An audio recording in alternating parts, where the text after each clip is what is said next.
இன்றைக்கி இந்த வீடியோவில் கேரட் பீன்ஸ் பொரியல் எப்படி பண்ணுறது அப்படின்னு பார்க்கலாம்.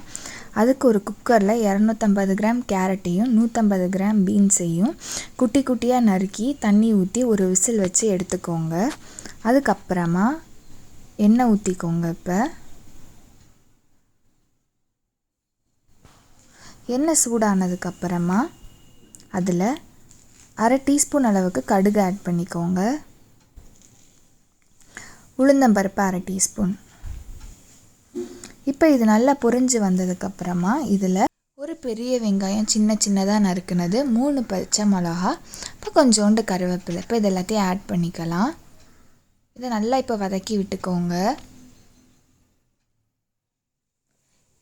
இப்போ வெங்காயம் நல்லா வதங்கினதுக்கப்புறமா நம்ம கேரட் பீன்ஸ் குக்கரில் வச்சு எடுத்ததை தண்ணியை நல்லா வடிச்சிட்டு இதில் ஆட் பண்ணிக்கலாம்.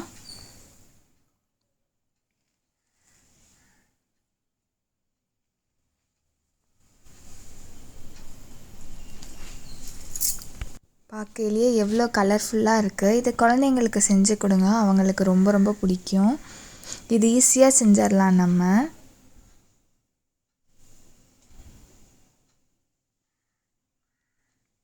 இப்போ இதில் நம்ம தேவையான அளவு உப்பு ஆட் பண்ணிக்கலாம்.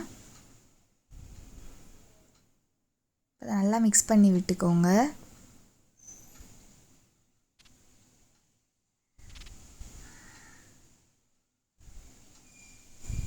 இப்போ இதில் தேங்காய் துருவலை மேலே போட்டுக்கலாம்.